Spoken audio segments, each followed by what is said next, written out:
ਸਤਨਾਮ ਧੰਨ ਵਾਹਿਗੁਰੂ ਸਾਹਿਬ ਜੀਓ। ਸੋਰਠ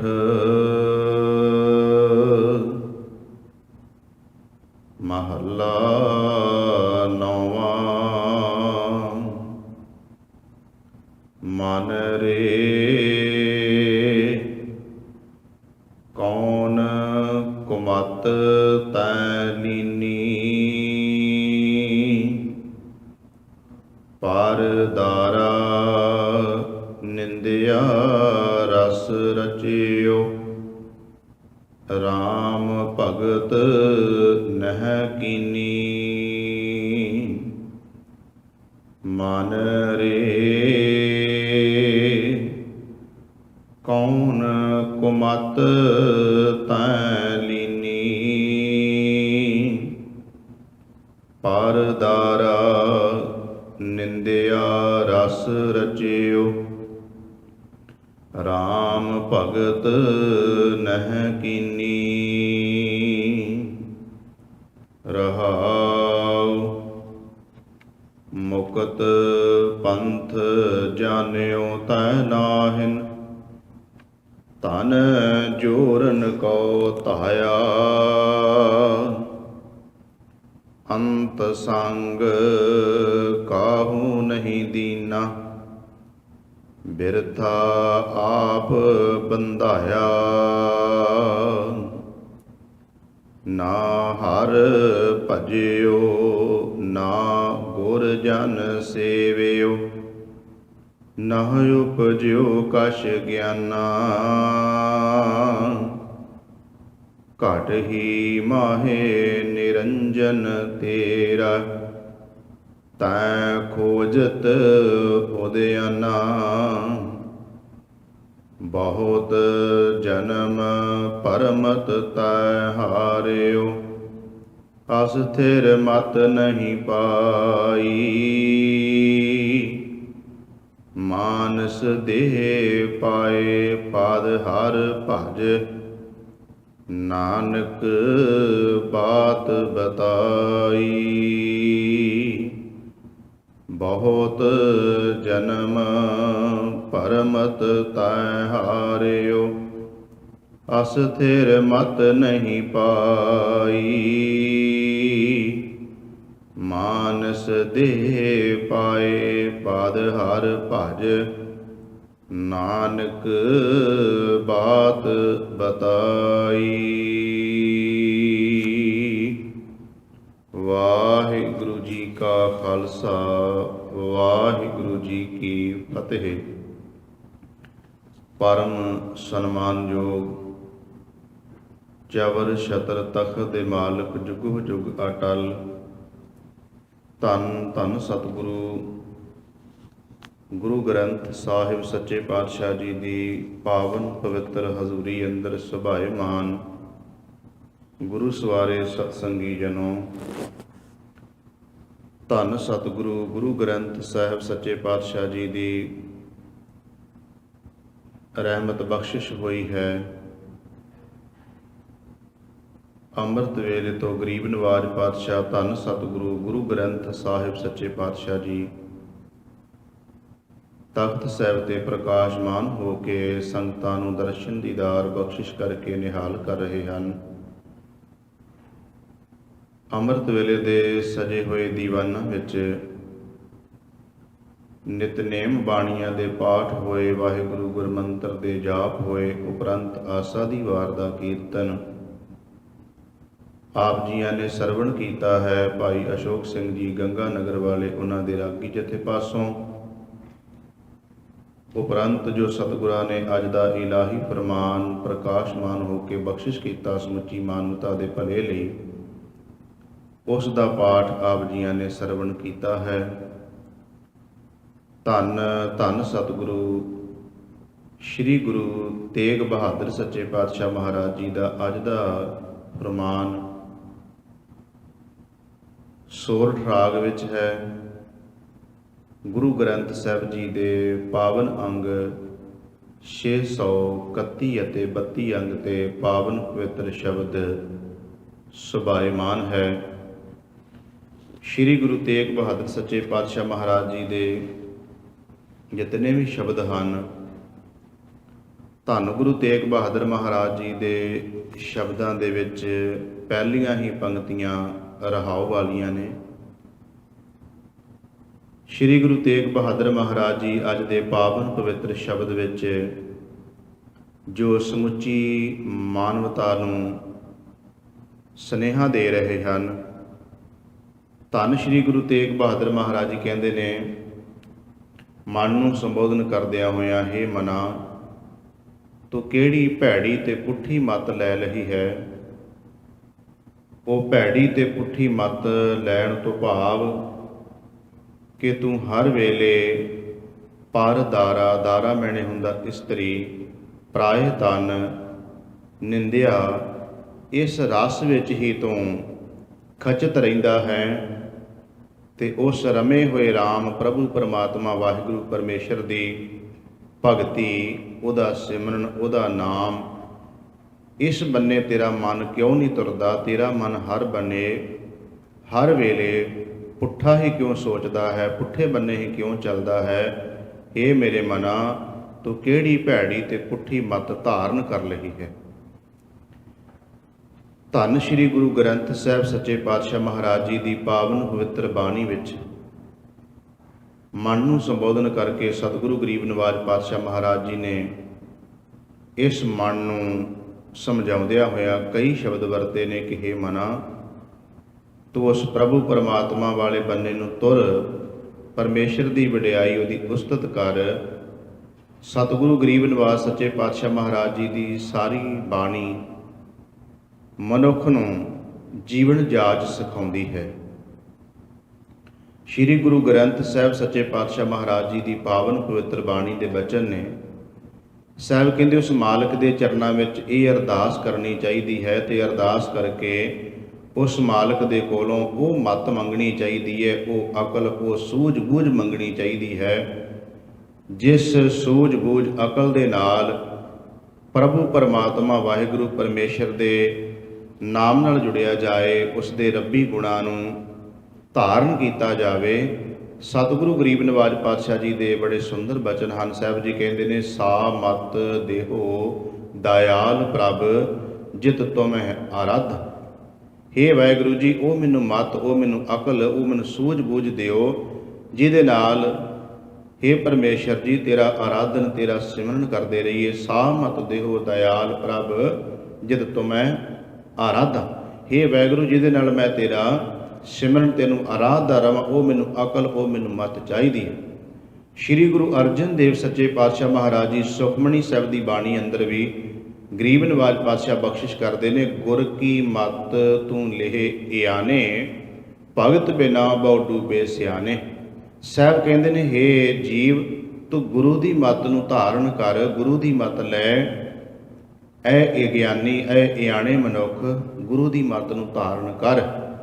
ਹੁਣ ਸਤਿਗੁਰੂ ਗੁਰੂ ਤੇਗ ਬਹਾਦਰ ਸੱਚੇ ਪਾਤਸ਼ਾਹ ਮਹਾਰਾਜ ਜੀ ਕਹਿੰਦੇ ਨੇ, ਆਮ ਜੋ ਜੀਵਾਂ ਦੀ ਹਾਲਤ ਬਿਆਨ ਕੀਤੀ ਹੈ। ਸਾਹਿਬ ਜੀ ਕਹਿੰਦੇ ਨੇ ਕਿ ਕੀ ਕਰਦਾ ਜੀਵ, ਇਹ ਜਿਹੜਾ ਇਹਦਾ ਮਨ ਹੈ, ਇਹ ਹਰ ਵੇਲੇ ਨਿਵਾਣ ਵਾਲੇ ਬੰਨੇ ਨੂੰ ਜਾਂਦਾ ਹੈ ਤੇ ਨਿਵਾਣ ਵਾਲੇ ਬੰਨੇ ਪਾਣੀ ਆਪੇ ਤੁਰ ਜਾਂਦਾ ਹੈ, ਉਧਰ ਲਿਜਾਣ ਦੀ ਲੋੜ ਨਹੀਂ ਪੈਂਦੀ। ਇਸੇ ਤਰ੍ਹਾਂ ਜਿਹੜਾ ਮਨ ਹੈ, ਇਹ ਬੁਰਾਈਆਂ ਵਾਲੇ ਬੰਨੇ ਆਪਣੇ ਆਪ ਤੁਰ ਜਾਂਦਾ ਹੈ। ਬੁਰਾਈ ਵਾਲੇ ਬੰਨੇ ਲਿਜਾਣ ਵਾਸਤੇ ਮਨ ਦੀ ਕੋਈ ਮਿਹਨਤ ਨਹੀਂ ਕਰਾਉਣੀ ਪੈਂਦੀ। ਮਨ ਦੀ ਮਿਹਨਤ ਤਾਂ ਇੱਧਰ ਪ੍ਰਭੂ ਪਰਮਾਤਮਾ ਵਾਹਿਗੁਰੂ ਦੇ ਮਾਰਗ ਵਾਲੇ ਬੰਨੇ ਲਿਆਉਣ ਵਾਸਤੇ ਕਰਾਉਣੀ ਪੈਂਦੀ ਹੈ। ਬੁਰਾਈ ਵਾਲੇ ਬੰਨੇ ਮਨ ਦੀ ਕੋਈ ਮਿਹਨਤ ਨਹੀਂ ਕਰਨੀ ਪੈਂਦੀ। ਅੱਜ ਤੱਕ ਦੁਨੀਆ ਦੇ ਵਿੱਚ ਕੋਈ ਇਹੋ ਜਿਹਾ ਸਕੂਲ, ਕਾਲਜ, ਯੂਨੀਵਰਸਿਟੀ ਨਹੀਂ ਬਣੀ ਜਿਹਦੇ ਵਿੱਚ ਬੁਰਾਈਆਂ ਸਿਖਾਈਆਂ ਜਾਂਦੀਆਂ ਹੋਣ, ਪਰ ਬਹੁ ਗਿਣਤੀ ਸਮਾਜ ਦੀ ਆਪਾਂ ਹਾਲਤ ਦੇਖ ਸਕਦੇ ਹਾਂ ਕਿ ਬੁਰਾਈ ਜ਼ਿਆਦਾ ਹੈ, ਚੰਗਿਆਈ ਘੱਟ ਹੈ। ਚੰਗਿਆਈ ਵਾਸਤੇ ਤਾਂ ਇੱਥੇ ਅਨੇਕਾਂ ਸਕੂਲ, ਕਾਲਜ, ਪੜ੍ਹਾਈਆਂ, ਬਹੁਤ ਕੁਝ ਹੈ, ਪਰ ਆਪ ਅੰਦਾਜ਼ਾ ਲਾ ਕੇ ਦੇਖੋ ਕਿ ਇੰਨੇ ਯਤਨ ਹੋਣ ਦੇ ਬਾਵਜੂਦ ਵੀ ਫਿਰ ਵੀ ਇਨਸਾਨ ਜਿਹੜਾ ਹੈ ਉਹ ਬੁਰਾਈਆਂ ਕਿਉਂ ਕਰਦਾ? ਕਿਉਂਕਿ ਮਨ ਦਾ ਸੁਭਾਅ ਹੀ ਇਸ ਤਰ੍ਹਾਂ ਹੈ ਜਿਵੇਂ ਪਾਣੀ ਨਿਵਾਣ ਵਾਲੇ ਬੰਨੇ ਨੂੰ ਜਾਂਦਾ। ਤੇ ਸਤਿਗੁਰੂ ਤੇਗ ਬਹਾਦਰ ਮਹਾਰਾਜ ਜੀ ਸਾਨੂੰ ਇਸ ਚੀਜ਼ ਤੋਂ ਰੋਕਦੇ ਨੇ। ਸਾਹਿਬ ਜੀ ਕਹਿੰਦੇ ਨੇ ਇਹ ਜਿਹੜੇ ਰਸ ਨੇ ਇਹ ਜ਼ਿੰਦਗੀ ਨੂੰ ਤਬਾਹ ਕਰ ਦਿੰਦੇ ਨੇ, ਬਰਬਾਦ ਕਰ ਦਿੰਦੇ ਨੇ।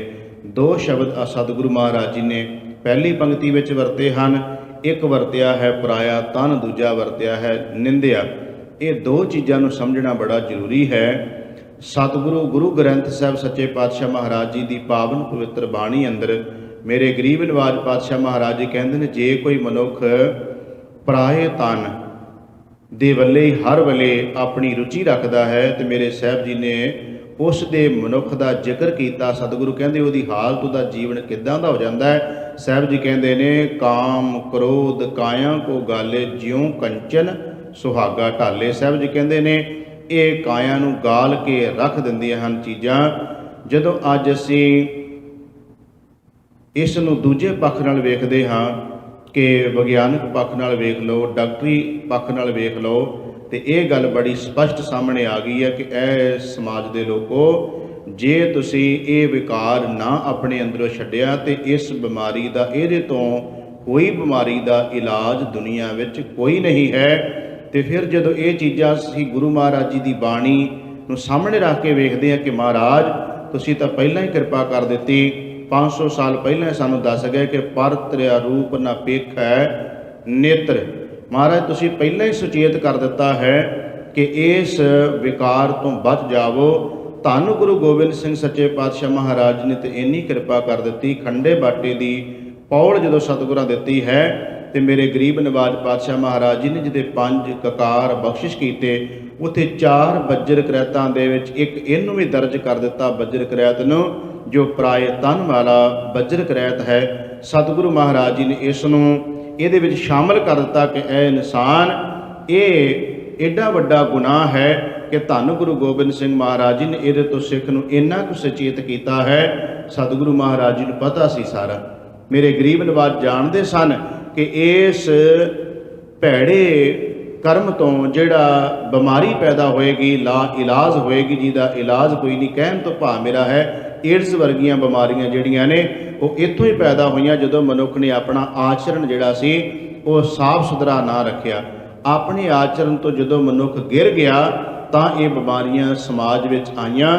ਧੰਨ ਗੁਰੂ ਗੋਬਿੰਦ ਸਿੰਘ ਮਹਾਰਾਜ ਨੂੰ ਇੱਕ ਵਾਰ ਸਿੱਖਾਂ ਨੇ ਬੇਨਤੀ ਕੀਤੀ ਕਿ ਮਹਾਰਾਜ, ਜਦੋਂ ਇਹ ਜਿਹੜੇ ਮੁਸਲਮਾਨ ਨੇ ਇਹ ਜਿਸ ਵੇਲੇ ਯੁੱਧ ਕਰਦੇ ਨੇ, ਮਹਾਰਾਜ ਉਸ ਵੇਲੇ ਯੁੱਧ ਕਰਨ ਤੋਂ ਬਾਅਦ ਜਾਂ ਯੁੱਧ ਦੇ ਟਾਈਮ 'ਤੇ ਵੀ ਇਹ ਹਿੰਦੁਸਤਾਨ ਦੀਆਂ ਬਹੁ ਬੇਟੀਆਂ ਚੁੱਕ ਕੇ ਲੈ ਜਾਂਦੇ ਨੇ, ਤੇ ਮਹਾਰਾਜ ਜਦੋਂ ਚੁੱਕ ਕੇ ਖੜਦੇ ਨੇ ਉਹਨਾਂ ਦੇ ਨਾਲ ਬੁਰੇ ਕਰਮ ਕਰਦੇ ਨੇ। ਮਹਾਰਾਜ ਅਸੀਂ ਚਾਹੁੰਦੇ ਹਾਂ ਕਿ ਕੁਝ ਜਿਹੜੀਆਂ ਮੁਸਲਮਾਨ ਔਰਤਾਂ ਨੇ ਅਸੀਂ ਵੀ ਲਿਆਂਦੀਆਂ ਹੋਈਆਂ, ਤੇ ਮਹਾਰਾਜ ਸਾਨੂੰ ਕਿਉਂ ਰੋਕਿਆ ਜਾ ਰਿਹਾ ਹੈ, ਆਪਾਂ ਵੀ ਇਹਨਾਂ ਤੋਂ ਬਦਲਾ ਲੈ ਲਈਏ।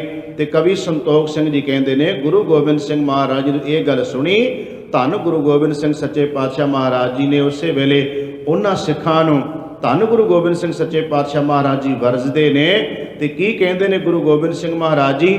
ਕਵੀ ਸੰਤੋਖ ਸਿੰਘ ਜੀ ਕਹਿੰਦੇ ਨੇ, ਸਿੱਖਾਂ ਨੇ ਧੰਨ ਗੁਰੂ ਗੋਬਿੰਦ ਸਿੰਘ ਮਹਾਰਾਜ ਨੂੰ ਕਿਹਾ ਕਿ ਸਗਲ ਸਿੱਖ ਪੁੱਛਣ ਗੁਣ ਖਾਨੀ, ਇਹ ਗੁਣਾਂ ਦੀ ਖਾਨ ਧੰਨ ਗੁਰੂ ਗੋਬਿੰਦ ਸਿੰਘ ਸੱਚੇ ਪਾਤਸ਼ਾਹ। ਸਾਡਾ ਇੱਕ ਸਵਾਲ ਹੈ ਤੁਹਾਡੇ ਅੱਗੇ, ਸਗਲ ਸਿੱਖ ਪੁੱਛਣ ਗੁਣ ਖਾਨੀ, ਸਗਲ ਤੁਰਕ ਭੁਗਵੈ ਹਿੰਦਵਾਨੀ। ਇਹ ਜਿਹੜੇ ਤੁਰਕ ਭਾਵ ਕੇ ਮੁਸਲਮਾਨ ਨੇ, ਇਹ ਹਿੰਦੂ ਔਰਤਾਂ ਦੇ ਨਾਲ ਸੱਚੇ ਪਾਤਸ਼ਾਹ ਬੁਰੇ ਕਰਮ ਕਰਦੇ ਨੇ।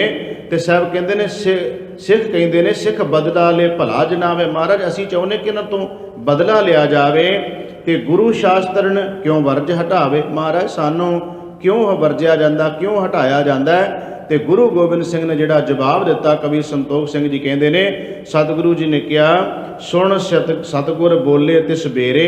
ਸਿੱਖਾਂ ਦੀ ਗੱਲ ਸੁਣਨ ਤੋਂ ਬਾਅਦ, ਸੁਣ ਸਤਿਗੁਰ ਬੋਲੇ ਤਿਸ ਬੇਰੇ, ਹਮ ਲੈ ਜਾਣੋ ਪੰਥ ਉਚੇਰੇ। ਮੈਂ ਵੀ ਆਪਣੇ ਪੰਥ ਨੂੰ ਉੱਚਾ ਲੈ ਕੇ ਜਾਣਾ ਹੈ। ਤੇ ਸਾਹਿਬ ਕਹਿੰਦੇ ਨੇ, ਨਹਿ ਅਧੋਗਤੀ ਸਿੱਖ ਪਹੁੰਚਾਵਾਂ, ਕਹਿਣ ਲੱਗੇ ਤਾਂ ਤੇ ਰਲ ਮਿਲ ਕਰਨ ਹਟਾਵੇ। ਮੈਂ ਇਸ ਅਧੋਗਤੀ ਦੇ ਵਿੱਚ ਆਪਣੇ ਸਿੱਖਾਂ ਨੂੰ ਨਹੀਂ ਪਾਉਣਾ ਚਾਹੁੰਦਾ ਤਾਂ ਕਿ ਇਹ ਰਲ ਮਿਲ ਨਾ ਜਾਣ। ਫਿਰ ਤੁਹਾਡੇ ਵਿੱਚ ਤੇ ਉਹਨਾਂ ਦੇ ਵਿੱਚ ਕੀ ਫਰਕ ਹੋਇਆ, ਤੁਹਾਡਾ ਤੇ ਉਹਨਾਂ ਦਾ ਫਿਰ ਕੀ ਅੰਤਰ ਹੋਇਆ, ਸਿੱਖ ਦਾ ਤੇ ਫਿਰ ਮੁਸਲਮਾਨ ਦਾ ਕੀ ਫਰਕ ਰਹਿ ਜਾਏਗਾ।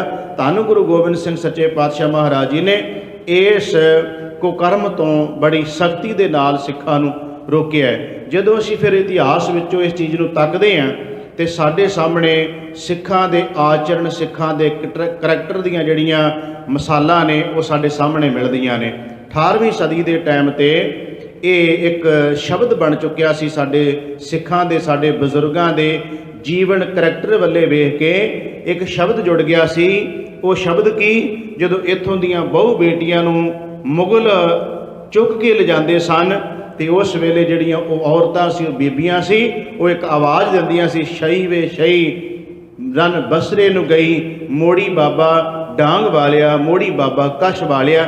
ਇਹ ਸਾਡੇ ਕਰੈਕਟਰ ਦੀ ਇੱਕ ਮਿਸਾਲ ਹੈ ਕਿ ਉਹ ਕਹਿੰਦੀਆਂ ਸੀ, ਇਹ ਕਛ ਵਾਲੇ ਬਾਬੇ, ਡਾਂਗ ਵਾਲੇ ਬਾਬੇ ਤੋਂ ਭਾਵ ਸੀ ਗੁਰੂ ਕੇ ਸਿੱਖਾ ਮੋੜ ਲਾ ਮੈਨੂੰ, ਕਿਉਂਕਿ ਬਸਰੇ ਨੂੰ ਲੈ ਕੇ ਇਹਨਾਂ ਨੇ ਜਿੱਥੇ ਲਿਜਾਣਾ ਉੱਥੇ ਸਾਨੂੰ ਟਕੇ ਟਕੇ ਤੇ ਵੇਚ ਦੇਣਾ ਹੈ। ਸਾਡੀ ਇੱਜ਼ਤ ਰੋਲੀ ਜਾਣੀ ਹੈ। ਜੇ ਸਾਡੀ ਇੱਜ਼ਤ ਨੂੰ ਬਚਾ ਸਕਦਾ ਹੈ ਤੇ ਗੁਰੂ ਕਾ ਸਿੱਖ ਬਚਾ ਸਕਦਾ ਹੈ। ਫਿਰ ਇੱਕ ਹੋਰ ਸ਼ਬਦ ਜੁੜ ਗਿਆ ਸੀ ਉਸ ਵੇਲੇ 18ਵੀਂ ਸਦੀ ਦੇ ਟਾਈਮ ਤੇ, ਆ ਗਏ ਨਿਹੰਗ ਬੂਏ ਖੋਲ੍ਹ ਦਿਓ ਨਿਸ਼ਾਂਗ। ਇਹ ਵੀ ਸਾਡੇ ਕਰੈਕਟਰ ਦੇ ਉੱਤੇ ਇੱਕ ਬੜੀ ਵੱਡੀ ਮਿਸਾਲ ਹੈ ਕਿ ਭਾਈ ਗੁਰੂ ਕੇ ਸਿੱਖ ਆ ਗਏ ਨੇ, ਆਪਣੇ ਘਰਾਂ ਦੇ ਹੁਣ ਦਰਵਾਜ਼ੇ ਖੋਲ੍ਹ ਦਿਓ, ਕਿਉਂਕਿ ਸਾਡੀਆਂ ਬਹੁ ਬੇਟੀਆਂ ਦੀ ਇੱਜ਼ਤ ਇਹ ਬਚਾ ਸਕਦੇ। ਇਹ ਹੈ ਗੁਰੂ ਗੋਬਿੰਦ ਸਿੰਘ ਮਹਾਰਾਜ ਜੀ ਦਾ ਖਾਲਸਾ, ਹੈ ਗੁਰੂ ਨਾਨਕ ਮਹਾਰਾਜ ਜੀ ਦਾ ਸਿੱਖ। ਭਾਵੇਂ ਕਿ ਉਦਾਹਰਨਾਂ ਤੇ ਬੜੀਆਂ ਨੇ ਇਤਿਹਾਸ ਵਿੱਚ, ਕੇਵਲ ਇੱਕ ਮੈਂ ਤੁਹਾਡੇ ਸਾਹਮਣੇ ਉਦਾਹਰਨ ਪੇਸ਼ ਕਰਨੀ ਚਾਹਾਂਗਾ ਤਾਂ ਕਿ ਪਤਾ ਚੱਲਦਾ ਕਿ ਸਾਡੇ ਜਿਹੜੇ ਜਰਨੈਲ, ਸੂਰਬੀਰ, ਯੋਧੇ ਜਿਨ੍ਹਾਂ ਦੇ ਨਾਂ ਲਿਆ ਹੀ ਜਿਹੜੇ ਮੁਗਲ ਨੇ ਉਹ ਡਰ ਜਾਂਦੇ ਸਨ, ਜਾਂ ਜਿਨ੍ਹਾਂ ਦਾ ਨਾਂ ਲੈ ਕੇ ਉਹਨਾਂ ਮੁਗਲਾਂ ਦੀਆਂ ਘਰ ਵਾਲੀਆਂ ਆਪਣੇ ਬੱਚਿਆਂ ਨੂੰ ਉਹਨਾਂ ਯੋਧਿਆਂ, ਸੂਰਬੀਰਾਂ ਦੇ ਨਾਂ ਲੈ ਕੇ ਡਰਾਉਂਦੀਆਂ ਸਨ ਕਿ ਸੌਂ ਜਾ, ਨਹੀਂ ਤੇ ਉੱਥੇ ਸ਼ਬਦ ਜੁੜ ਗਏ ਸਨ ਕਿ ਚੁੱਪ ਸ਼ਾ ਬੱਚਾ ਹਰੀਆ ਰਾਂਗ ਲੈ, ਇਹ ਬੇਟਾ ਚੁੱਪ ਕਰਕੇ ਸੌਂ ਜਾ, ਨਹੀਂ ਤੇ ਹਰੀ ਸਿੰਘ ਨਲੂਏ ਨੇ ਆ ਜਾਣਾ ਹੀ। ਇਹਦਾ ਮਤਲਬ ਹਰੀ ਸਿੰਘ ਨਲੂਏ ਦਾ ਇੰਨਾ ਦਬਦਬਾ ਸੀ, ਇੰਨਾ ਨਾਂ ਸੀ ਕਿ ਉਹਨਾਂ ਨੇ ਆਪਣੇ ਦੁਸ਼ਮਣਾਂ ਨੇ ਆਪਣੇ ਬੱਚਿਆਂ ਨੂੰ ਸਵਾਉਣ ਵਾਸਤੇ ਵੀ ਹਰੀ ਸਿੰਘ ਦਾ ਨਾਂ ਲੈ ਕੇ ਡਰਾਉਣਾ। ਤੇ ਹਰੀ ਸਿੰਘ ਨਲੂਏ ਦੇ ਜੀਵਨ ਨਾਲ ਹੀ ਇਹ ਬੜੀ ਇੱਕ ਪਿਆਰੀ, ਉਹਨਾਂ ਦੇ ਕਰੈਕਟਰ ਦੇ ਨਾਲ, ਉਹਨਾਂ ਦੇ ਉੱਚੇ ਸੁੱਚੇ ਆਚਰਨ ਦੇ ਨਾਲ ਬੜੀ ਵਧੀਆ ਇੱਕ ਘਟਨਾ ਹੈ ਕਿ ਇੱਕ ਵਾਰ ਉਹਨਾਂ ਨੂੰ ਮਾਰਨ ਵਾਸਤੇ ਇੱਕ ਔਰਤ ਨੂੰ ਭੇਜਿਆ ਗਿਆ। ਉਹ ਔਰਤ ਜਦੋਂ ਹਰੀ ਸਿੰਘ ਨਲੂਏ ਦੇ ਤੰਬੂ ਦੇ ਵਿੱਚ ਅੰਦਰ ਸ਼ਾਮਲ ਹੋ ਗਈ ਤੇ ਹਰੀ ਸਿੰਘ ਨਲੂਏ ਨੇ ਇੱਕਦਮ ਜਦੋਂ ਉਸ ਔਰਤ ਬੀਬੀ ਵੱਲੇ ਵੇਖਿਆ ਜੋ ਭਰ ਜੋਬਨ ਜਵਾਨੀ ਵਿੱਚ ਸੀ, ਤੇ ਹਰੀ ਸਿੰਘ ਨਲੂਆ ਉਸ ਬੀਬੀ ਨੂੰ ਕਹਿੰਦਾ ਕਿ ਬੀਬਾ ਤੂੰ ਕਿਵੇਂ ਮੇਰੇ ਤੰਬੂ ਵਿੱਚ ਆ ਗਈ। ਉਸ ਔਰਤ ਦੇ ਹੱਥ ਵਿੱਚ ਖੰਜਰ ਸੀ ਪਰ ਹਿੰਮਤ ਹੀ ਨਾ ਪਈ, ਉਹ ਖੰਜਰ ਮਾਰ ਨਾ ਸਕੀ। ਉਸੇ ਵੇਲੇ ਉਹਨੇ ਸਾਰੀ ਸੱਚਾਈ ਦੱਸ ਦਿੱਤੀ ਕਿ ਐ ਸਰਦਾਰਾ, ਮੈਂ ਅਸਲ ਵਿੱਚ ਆਈ ਤਾਂ ਸੀ ਤੈਨੂੰ ਮਾਰਨ ਵਾਸਤੇ, ਮੈਨੂੰ ਭੇਜਿਆ ਸੀ ਤੈਨੂੰ ਖਤਮ ਕਰਨ ਵਾਸਤੇ, ਪਰ ਮੇਰੀ ਹਿੰਮਤ ਨਹੀਂ ਪਈ, ਮੇਰਾ ਹੌਸਲਾ ਨਹੀਂ ਪਿਆ ਮੈਂ ਤੈਨੂੰ ਖੰਜਰ ਮਾਰ ਸਕਾਂ। ਤੇ ਉਸ ਵੇਲੇ ਉਸ ਬੀਬੀ, ਉਸ ਔਰਤ ਨੇ ਕਿਹਾ, ਕਹਿਣ ਲੱਗੀ ਹਰੀ ਸਿੰਘ ਨਲੂਏ ਨੂੰ, ਕਹਿਣ ਲੱਗੀ ਸਰਦਾਰਾ, ਮੈਂ ਤੈਨੂੰ ਇੱਕ ਬੇਨਤੀ ਕਰਦੀ ਹਾਂ ਕਿ ਮੈਂ ਚਾਹੁੰਦੀ ਤੇਰੇ ਵਰਗਾ ਸੂਰਬੀਰ, ਤੇਰੇ ਵਰਗਾ ਜਰਨੈਲ, ਤੇਰੇ ਵਰਗਾ ਯੋਧਾ, ਤੇਰੇ ਵਰਗਾ ਬਹਾਦਰ ਉਹ ਮੇਰੀ ਕੁੱਖ ਵਿੱਚੋਂ ਪੈਦਾ ਹੋਣਾ ਚਾਹੀਦਾ। ਇਹਦਾ ਮਤਲਬ ਇਹ ਸੀ ਹਰੀ ਸਿੰਘ ਨਲੂਏ ਨੂੰ ਇਹ ਕਹਿ ਰਹੀ ਸੀ ਕਿ ਮੈਂ ਤੇਰੇ ਨਾਲ ਨਿਕਾਹ ਵਿਆਹ ਕਰਾਉਣਾ ਚਾਹੁੰਦੀ ਹਾਂ। ਹਰੀ ਸਿੰਘ ਨਲੂਏ ਨੇ ਅੱਗੋਂ ਉਸ ਬੀਬੀ ਨੂੰ ਕਿਹਾ, ਕਹਿਣ ਲੱਗਾ ਦੇਖ ਮੈਂ ਗੁਰੂ ਗੋਬਿੰਦ ਸਿੰਘ ਮਹਾਰਾਜ ਜੀ ਦਾ ਸਿੱਖ ਹਾਂ, ਤੇ ਇਹ ਜਿਹੜੀ ਤੂੰ ਆਪਣੀ ਭਾਵਨਾ ਪ੍ਰਗਟ ਕੀਤੀ ਹੈ ਕਿ ਮੇਰੇ ਵਰਗਾ ਪੁੱਤਰ ਪੈਦਾ ਹੋਵੇ, ਕਹਿਣ ਲੱਗਾ ਪਹਿਲੀ ਗੱਲ ਤੇ ਇਹ ਹੈ ਕਿ ਕੋਈ ਜ਼ਰੂਰੀ ਨਹੀਂ ਹੈ ਕਿ ਮੇਰੇ ਤੋਂ ਬਾਅਦ ਜਿਹੜਾ ਪੁੱਤਰ ਪੈਦਾ ਹੋਣਾ ਮੇਰੇ ਵਰਗਾ ਹੀ ਹੋਵੇ। ਪਰ ਹਰੀ ਸਿੰਘ ਨਲੂਆ ਕਹਿੰਦਾ ਹਾਂ ਬੀਬਾ, ਇੱਕ ਗੱਲ ਮੈਂ ਤੈਨੂੰ ਦੱਸ ਦਿੰਦਾ, ਜੇ ਤੂੰ ਮੇਰੇ ਵਰਗਾ ਪੁੱਤ ਚਾਹੁੰਦੀ ਹੈ ਤੇ ਇਹ ਮੇਰੇ ਵਰਗਾ ਪੁੱਤ ਤੈਨੂੰ ਹੁਣੇ ਹੀ ਮਿਲ ਸਕਦਾ ਹੈ। ਉਹ ਔਰਤ ਹੈਰਾਨ ਰਹਿ ਗਈ ਵੀ ਕਿਵੇਂ। ਹਰੀ ਸਿੰਘ ਨਲੂਏ ਨੇ ਉਸ ਬੀਬੀ ਦੇ ਪੈਰਾਂ ਨੂੰ ਹੱਥ ਲਾ ਕੇ ਕਹਿਣ ਲੱਗਾ ਲੈ ਤੂੰ ਆਪਣਾ ਅੱਜ ਤੋਂ ਬਾਅਦ ਮੈਨੂੰ ਪੁੱਤ ਸਮਝ ਲੈ ਤੇ ਮੈਂ ਤੈਨੂੰ ਆਪਣੀ ਮਾਂ ਸਮਝ ਲੈਣਾ ਹਾਂ। ਇਹ ਸਾਡਾ ਆਚਰਣ ਸੀ। ਇਹ ਭੈਣਾ, ਇਹ ਬੀਬੀ, ਮੈਂ ਤੈਨੂੰ ਅੱਜ ਤੋਂ ਬਾਅਦ ਹੀ ਤੈਨੂੰ ਮਾਂ ਸਮਝਦਾ, ਭਾਵੇਂ ਉਮਰ ਵਿੱਚ ਉਹ ਹਰੀ ਸਿੰਘ ਨਲੂਏ ਤੋਂ ਛੋਟੀ ਹੈ, ਪਰ ਸਾਡੇ ਇਹ ਬਜ਼ੁਰਗ ਇੱਕ ਸ਼ਬਦ ਕਹਿੰਦੇ ਹੁੰਦੇ ਸੀ, ਬੱਚੀ ਹੋਵੇ ਜਵਾਨ ਹੋਵੇ ਚਾਹੇ ਬਜ਼ੁਰਗ ਹੋਵੇ, ਬੁੜੀਏ ਸ਼ਬਦ ਵਰਤੇ ਸੀ। ਪਹਿਲਿਆਂ ਸਮਿਆਂ 'ਚ ਇਹ ਐਸਾ ਸਿੱਖ ਸ਼ਬਦ ਵਰਤੇ ਹੁੰਦੇ ਸਨ। ਹਰੀ ਸਿੰਘ ਨਲੂਏ ਨੇ ਕਿਹਾ ਤੂੰ ਅੱਜ ਤੋਂ ਬਾਅਦ ਮੇਰੀ ਮਾਂ ਤੇ ਮੈਂ ਤੇਰਾ ਪੁੱਤ। ਉਸ ਬੀਬੀ ਨੇ ਹਰੀ ਸਿੰਘ ਨਲੂਏ ਦੇ ਇਸ ਆਚਰਣ ਦੀ ਏਡੀ ਉੱਚੀ ਸੁੱਚੀ ਜਿਹੜੀ ਹੈ ਜੀਵਨ ਤੱਕਿਆ ਤੇ ਹੈਰਾਨ ਰਹਿ ਗਈ। ਕਹਿਣ ਲੱਗੀ ਐਵੇਂ ਨਹੀਂ ਸਰਦਾਰਾ, ਤੇਰੀਆਂ ਧੁੰਮਾਂ ਐਵੇਂ ਨਹੀਂ, ਤੇਰਾ ਨਾਂ ਅਸਲ ਵਿੱਚ ਸੱਚਮੁੱਚ ਤੂੰ ਆਪਣੇ ਗੁਰੂ ਦਾ ਐਡਾ ਪਿਆਰਾ ਸਿੱਖ, ਤੇਰਾ ਜੀਵਨ ਐਡਾ ਉੱਚਾ ਸੁੱਚਾ ਹੈ, ਐਵੇਂ ਨਹੀਂ ਤੇਰੀ ਧਾਕ ਹਰ ਪਾਸੇ ਜੰਮੀ ਪਈ। ਕਹਿਣ ਤੋਂ ਭਾਵ ਹੈ ਕਿ ਐਸਾ ਗੁਰੂ ਮਹਾਰਾਜ ਜੀ ਦੇ ਚਰਨਾਂ 'ਚ ਅਰਦਾਸ ਬੇਨਤੀ ਕਰਨੀ ਚਾਹੀਦੀ ਹੈ, ਕੋਈ ਦਾਵਾ ਨਹੀਂ। पर सिख ने अरदास करनी है गुरु चरणा च महाराज किरपा करो सानू उच्चा सुच्चा जीवन, उच्चा सुच्चा करैक्टर, सुच्चा आचरण बख्शिश करो। ये सिख ने अरदास गुरु चरणा च करनी है। तो धन गुरु तेग बहादुर महाराज जी कहते हैं, हे मेरे मना पराए तन तकने पराए तन भोगने। सतगुरु गुरु तेग बहादुर महाराज जी कहते एक तो ये अपनी जिंदगी दे विचों खत्म करो, ये पुट्ठी ते भैड़ी मत अपनी जिंदगी चो त्याग दिओ। दूजा है निंदिया। निंदिया का भाव की हुंदा है, जदों कोई बंदा अपने मिशन विच कामयाब ना होवे ते उस कामयाबी दे विच कोई दूजा कामयाब हो जावे ते फिर की हुंदा है, वो बंदा सोचदा कि ये काम विच तां मैं कामयाब होना सी, मैं हो नहीं सकिया। फिर वो ਉਹਦੇ ਨਾਲ ਈਰਖਾ करदा होया फिर निंदिया करके ਉਹਨੂੰ पछाड़ना चाहुंदा। ਇਹਨੂੰ ਕਹਿੰਦੇ ਨੇ निंदिया। निंदिया ਦੇ ਭਾਵੇਂ ਕਿ अर्थ बड़े सरल ਕੀਤੇ ਨੇ ਵਿਦਵਾਨਾਂ ਨੇ ਤੇ ਮਸਕੀਨ ਸਾਹਿਬ ਇਹਨੂੰ ਸੌਖੇ ਸ਼ਬਦਾਂ 'ਚ ਸਮਝਾਉਂਦੇ ਹੁੰਦੇ ਆ कि फुल नूं फुल कहना ते कंडे नूं कंडा कहना ना निंदिया ना उस्तत है, पर फुल नूं कंडा कहना निंदिया है, कंडे नूं फुल कहना ये खुशामद है। सतगुरु महाराज जी दोनों चीज़ों तो रोकते हैं, उस्तत निंदा दो त्याग है। सतगुरु कहते दोनों चीज़ों का त्याग कर दे। जिहड़ा बंदा निंदक होएगा वो रज के खुशामद भी होएगा, खुशामदी बंदा निंदकी भी होएगा। तो खुशामदी बंदे नूं कोई भी प्रवान नहीं करता। खुशामदी किहड़ा हुंदा है, जिहड़ा मौका वेख के मौका प्रस्त हुंदा है, मौका वेख के वडियाई करी जानी, उस्तत करी जानी, तो जदों बंदे ने पासे हो जाना मुड़ के रज के उहदी निंदिया करी जानी। ऐसा बंदा दूजे नाल नहीं, खुद अपने आप दे नाल धोखा कर रहा हुंदा है। वो अपने आप दे नाल धोखा कर रहा है, दूजे नाल नहीं करदा। ते निंदक हमेशा जिंदगी विच कामयाब नहीं कदे हुंदा, कदे भी वो अपनी मंजिल ते नहीं पहुँचदा। क्यों नहीं पहुँचदा? क्योंकि ईरखा वस जिहड़ी निंदिया करनी है ये बंदे नूं ਉਹਦੇ जीवन दे हर गिरावट वाले बन्ने लै जाती है। सतगुरु इसे करके नूं रोकदे ने कि भाई साहब ने तो बाणी विच इहदे बारे इथों तक शब्द लिख दिता है। साहब कहंदे ने औखद सभे कीतियां निंदक का दारू ना, इहदा ते दारू ही कोई नहीं हैगी, इहदी दवा ही कोई नहीं हैगी। पर यह रस जे किसी नूं बन जावे, यह रस फिर रोकिया नहीं जा सकता। तो गुरु साहब की कृपा ही होवे ते तां इह तों बचिया जा सकता, नहीं तो जिन्हों रस पै जावे ये रस फिर एडा भैड़ा रस है, जिथे बंदा बैठदा उत्थे ही बखतोई, जिथे बंदा बैठदा उत्थे ही निंदिया, उत्थे ही बखतोई, उत्थे ही ईरखा वस होया, दूजे दे गुणां नूं घटा घटा के पेश करना। ते कई बार निंदक बंदा लगभग सारियां जिहड़ियां गल्लां करदा हुंदा वो दूजे बंदे दे बारे जाणदियां होइयां भी सब कुछ फिर भी ईरखा वस उहदे बारे बुरा ही सोची जाएगा, बुरा ही करी जाएगा। तो हर गल उहदे गुणां वालों भी अवगण पेश करके वो लोकां दे विच पेश करदा, दूजे दे गुण वेख के भी वो भी अवगण बना बना के दसदा। एडा ये भैड़ा निंदिया दा रस है। भगत कबीर साहब तो यह कहिंदे ने कि ये रस भावें निंदक दा भैड़ा है, पर जिहदी निंदिया हो रही उहदा ते पार उतारा हो ही जांदा ना, वो तो तरी जा रहा है। इस करके कबीर साहब कहते निंदो निंदो मोको लोग निंदो, निंदा जन को खरी प्यारी, निंदा बाप निंदा महतारी। कहते निंदा होए तां बैकुंठ जाइए। कह लगे जे भई जिहदी निंदिया हो रही उहदा ते भला ही हुंदा जा रहा है। तो भगत कबीर साहब जी कहते निंदक डुब्बा हम उतरे पार, वो तो आखिरकार डुब जाता है। तो कहते जिहदी निंदिया हुंदी वो पार हो जाता है। तो सतगुरु गुरु तेग बहादुर महाराज जी इन्हां बुराइयां तो पहली पंक्ति में सतगुरु महाराज जी सानूं रोकदे ने, कहंदे ने हे मना ये भैड़ी ते पुट्ठी मत नूं त्याग दिओ अपनी जिंदगी दे विचों, क्योंकि जिंदगी नूं तबाह कर देणगीਆਂ दोनों चीज़ां ही। श्री गुरु तेग बहादुर महाराज जी किरपा कर रहे ने शब्द विच, मन रे कौन कुमत तै लीनी। हे मेरे मना तू किहड़ी पुट्ठी मत ते भैड़ी मत लै लही है। पर दारा निंदिया रस रचियो, पराए तन ते पराई निंदिया दे विच हर वेले तू मगन रहना है। राम भगत नह कीनी, तू राम रमे हुए परमेश्वर दी भगती क्यों नहीं करता? भाव के परमात्मा का उन्ना समा जे उस परमेश्वर का नाम लै लो तेरा भला हो जाए, जिहड़ा समा तू बुराइयां ते निंदिया दे विच लाउंदा है।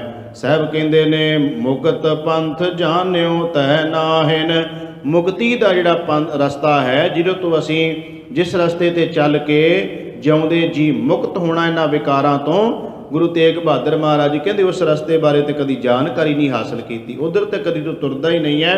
धन जोरन को ताया, केवल पदार्थां नूं इकट्ठे करने विच साहब जी कहते हर वेले तो लगा रहिंदा है। अंत संग काहू नहीं दीना, अंत समय ਇਹਨਾਂ ਵਿੱਚੋਂ ਤੇ ਕਿਸੇ ਚੀਜ਼ ਨੇ ਤੇਰਾ ਸਾਥ ਨਹੀਂ ਦੇਣਾ। ਬਿਰਥਾ ਆਪ ਬੰਧਾਇਆ, ਆਪਣੇ ਆਪ ਨੂੰ ਵਿਅਰਥ ਹੀ ਤੂੰ ਇਹਨਾਂ ਬੰਧਨਾਂ ਦੇ ਵਿੱਚ ਬੰਨ ਰਿਹਾ ਹੈ। ਨਾ ਹਰ ਭਜਿਓ ਨਾ ਗੁਰ ਜਨ ਸੇਵਿਓ, ਨਾ ਤੂੰ ਹਰੀ ਪਰਮਾਤਮਾ ਵਾਹਿਗੁਰੂ ਪਰਮੇਸ਼ਰ ਦੀ ਭਗਤੀ, ਉਹਦਾ ਨਾਮ ਜਪਿਆ, ਨਾ ਤੂੰ ਗੁਰੂ ਜੀ ਦੇ ਬਚਨਾਂ ਦੀ ਕਮਾਈ ਕੀਤੀ, ਨਾ ਤੂੰ ਗੁਰੂ ਨੂੰ ਯਾਦ ਕੀਤਾ, ਨਾ ਗੁਰੂ ਨੂੰ ਦੀ ਸੇਵਾ ਕੀਤੀ। ਸਾਹਿਬ ਜੀ ਕਹਿੰਦੇ ਨੇ ਨਾ ਪਰਮਾਤਮਾ ਵਾਹਿਗੁਰੂ ਦਾ ਨਾਮ ਜਪਿਆ, ਨਾ ਗੁਰੂ ਦਾ ਮਿਲਾਪ ਹਾਸਲ ਕੀਤਾ।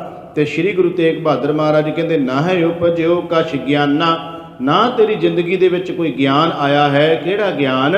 ਇਹੀ ਗਿਆਨ ਕਿ ਮੈਂ ਇਸ ਮਨ ਨਾਲ ਕੀ ਕਰਨਾ ਹੈ, ਮੈਂ ਇਸ ਬੁੱਧ ਨਾਲ ਅਕਲ ਨਾਲ ਕੀ ਕਰਨਾ, ਇਹ ਗਿਆਨ ਵੀ ਮਨਾ ਤੂੰ ਹਾਸਲ ਨਹੀਂ ਕੀਤਾ। ਤੇ ਸਾਹਿਬ ਕਹਿੰਦੇ ਘਟ ਹੀ ਮਾਹੇ ਨਿਰੰਜਨ ਤੇਰਾ, ਤੈਂ ਖੋਜਤ ਉਦਿਆਨਾ। ਉਹ ਪ੍ਰਭੂ ਪਰਮਾਤਮਾ ਦੇ ਤੇਰੇ ਹਿਰਦੇ ਰੂਪੀ ਘਰ ਵਿੱਚ ਹੀ ਹੈ ਤੇ ਤੂੰ ਬਾਹਰ ਭਟਕਦਾ ਫਿਰਦਾ ਮਨਾ। ਉਹ ਪਰਮਾਤਮਾ ਹਰੀ ਪਰਮੇਸ਼ਰ ਤੇਰੇ ਅੰਦਰ ਹੀ ਬੈਠਾ ਹੋਇਆ ਹੈ, ਜੋ ਕਾਲਖ ਤੇ ਮਾਇਆ ਤੋਂ ਰਹਿਤ ਹੈ, ਤੇ ਤੂੰ ਬਾਹਰ ਉਹਦੀ ਭਾਲ ਕਰ ਰਿਹਾ ਹੈ। ਸ੍ਰੀ ਗੁਰੂ ਤੇਗ ਬਹਾਦਰ ਮਹਾਰਾਜ ਜੀ ਕਿਰਪਾ ਕਰਦੇ ਨੇ ਅਖੀਰਲੀਆਂ ਪੰਕਤੀਆਂ ਵਿੱਚ, ਬਹੁਤ ਜਨਮ ਭਰਮਤ ਤੈ ਹਾਰਿਓ, ਅਸਥਿਰ ਮਤ ਨਹੀਂ ਪਾਈ। ਸਾਹਿਬ ਜੀ ਕਹਿੰਦੇ ਨੇ ਬੜਾ ਲੰਮਾ ਸਮਾਂ ਭਟਕਦਿਆਂ ਹੋ ਗਿਆ ਹੈ, ਪਤਾ ਨਹੀਂ ਕਿੰਨੇ ਕੁ ਯੁੱਗ ਬੀਤ ਗਏ ਨੇ ਕਿ ਇਹ ਮਨੁੱਖਾ ਦੇਹੀ ਜਦੋਂ ਨਹੀਂ ਸੀ ਮਿਲੀ। ਫਿਰਤ ਫਿਰਤ ਬਹੁਤੇ ਯੁੱਗ ਹਾਰਿਓ, ਮਾਨਸ ਦੇਹ ਲਹੀ, ਨਾਨਕ ਕਹਿਤ ਮਿਲਣ ਕੀ ਬਰੀਆ ਸਿਮਰਤ ਕਹਾ ਨਹੀਂ। ਕਿਉਂ ਨਹੀਂ ਤੂੰ ਉਸ ਮਾਲਕ ਪਰਮੇਸ਼ਰ ਨਾਲ ਜੁੜਦਾ ਜਿਨੇ ਲੰਮੇ ਸਮੇਂ ਤੋਂ ਬਾਅਦ ਤੈਨੂੰ ਇਹ ਮਨੁੱਖਾ ਜੀਵਨ ਬਖਸ਼ਿਆ। ਸਾਹਿਬ ਕਹਿੰਦੇ ਬਹੁਤ ਜਨਮ ਮਨੁੱਖ ਭਟਕਦਿਆਂ ਹੋਇਆਂ ਹਾਰ ਗਿਆ, ਪਰ ਇਹਨੂੰ ਜਿਹੜੀ ਅਸਥਿਰ ਮਤ ਹੈ, ਉਹ ਮਤ ਜਿਹੜੀ ਜਿਸ ਮਤ ਤੇ ਚੱਲ ਕੇ ਪ੍ਰਭੂ ਪਰਮਾਤਮਾ ਵਾਹਿਗੁਰੂ ਦੇ ਗੁਣਾਂ ਨੂੰ ਧਾਰਨ ਕੀਤਾ ਜਾ ਸਕਦਾ ਹੈ। ਸਾਹਿਬ ਕਹਿੰਦੇ ਉਹ ਮਤ ਸਥਿਰ ਵਾਲੀ ਮਤ ਜਿਹੜੀ ਹੈ, ਟਿਕੀ ਰਹਿਣ ਵਾਲੀ ਮਤ ਹੈ, ਉਹ ਅਕਲ ਸਿਆਣਪ ਤੂੰ ਹਾਸਲ ਮਨਾ ਨਹੀਂ ਕੀਤੀ। ਮਾਨਸ ਦੇਹ ਪਾਏ ਪਾਦ ਹਾਰ ਭਜ, ਨਾਨਕ ਬਾਤ ਬਤਾਈ। ਇਹ ਮਨੁੱਖਾ ਦੇਹੀ ਮਾਨਸ ਦੇ ਮਨੁੱਖਾ ਦੇਹੀ ਤੈਨੂੰ ਵਾਹਿਗੁਰੂ ਨੇ ਦਿੱਤੀ ਹੈ। ਤੇ ਸਾਹਿਬ ਕਹਿੰਦੇ ਨੇ ਹਰ ਭਜ ਹਰੀ ਪਰਮਾਤਮਾ ਵਾਹਿਗੁਰੂ ਵਾਲੇ ਬੰਨੇ ਤੁਰ, ਨਾਨਕ ਬਾਤ ਬਤਾਈ। ਭਈ ਇਹ ਤੈਨੂੰ ਸਤਿਗੁਰੂ ਗੁਰੂ ਤੇਗ ਬਹਾਦਰ ਮਹਾਰਾਜ ਕਹਿੰਦੇ ਬਾਤ, ਇਹ ਤੈਨੂੰ ਬਚਨ ਅਸੀਂ ਕਹਿ ਰਹੇ ਹਾਂ, ਸਮੁੱਚੀ ਮਾਨਵਤਾ ਨੂੰ ਕਹਿ ਰਹੇ ਹਾਂ ਕਿ ਭਾਈ ਮਨੁੱਖਾ ਜੀਵਨ ਮਿਲਿਆ ਹੈ ਉਸ ਪ੍ਰਭੂ ਪਰਮਾਤਮਾ ਵਾਹਿਗੁਰੂ ਪਰਮੇਸ਼ਰ ਦੀ ਵਡਿਆਈ ਵਾਸਤੇ। ਤੇ ਇਸ ਮਨੁੱਖਾ ਜੀਵਨ ਦੇ ਵਿੱਚ ਸ਼ੁਭ ਗੁਣਾਂ ਨੂੰ ਜੀਵ ਧਾਰਨ ਕਰੇ, ਵਿਕਾਰਾਂ ਤੋਂ ਬੁਰੇ ਕਰਮਾਂ ਤੋਂ ਜੀਵ ਬਚ ਜਾਵੇਗਾ ਤੇ ਇਹਦਾ ਲੋਕ ਵੀ ਸੁਖੀਆ ਪਰਲੋਕ ਵੀ ਸਹੇਲਾ ਹੋ ਜਾਏਗਾ। ਸਤਿਗੁਰੂ ਮਹਾਰਾਜ ਜੀ ਕਿਰਪਾ ਕਰਨ। ਸ਼ਬਦ ਵਿਚਾਰ ਕਰਦੇ ਹਾਂ, ਬੇਅੰਤ ਪ੍ਰਕਾਰ ਦੀਆਂ ਭੁੱਲਾਂ ਟੁੱਟਾਂ ਹੋ ਗਈਆਂ, ਸਤਿਗੁਰੂ ਜੀ ਤੇ ਸਾਧ ਸੰਗਤ ਬਖਸ਼ਣ ਯੋਗ ਹੈ। ਭੁੱਲ ਚੁੱਕ ਦੀ ਖਿਮਾ ਅਗਾਂਹ ਵਾਸਤੇ ਸਤਿਗੁਰੂ ਸਮਤ ਬਖਸ਼ਿਸ਼ ਕਰਨ। ਆਪ ਸਮੂਹ ਸੰਗਤਾਂ ਨੇ ਗੁਰੂ ਦਰਬਾਰ ਦੀਆਂ ਹਾਜ਼ਰੀਆਂ ਭਰ ਕੇ ਸਤਿਗੁਰੂ ਜੀ ਦੀ ਸਿਫਤ ਸਲਾਹ ਵਡਿਆਈ ਸਰਵਣ ਕੀਤੀ ਹੈ। ਆਪ ਸਾਰੀਆਂ ਸੰਗਤਾਂ ਦਾ ਧੰਨਵਾਦ। ਕੋਟਾਨ ਕੋਟ ਸ਼ੁਕਰ। ਗੁਰੂ ਗ੍ਰੰਥ ਸਾਹਿਬ ਮਹਾਰਾਜ ਜੀ ਦਾ ਪਿਆਰ ਸਹਿਤ ਫਤਿਹ ਬੁਲਾਓ ਜੀ। ਵਾਹਿਗੁਰੂ ਜੀ ਕਾ ਖਾਲਸਾ, ਵਾਹਿਗੁਰੂ ਜੀ ਕੀ ਫਤਿਹ।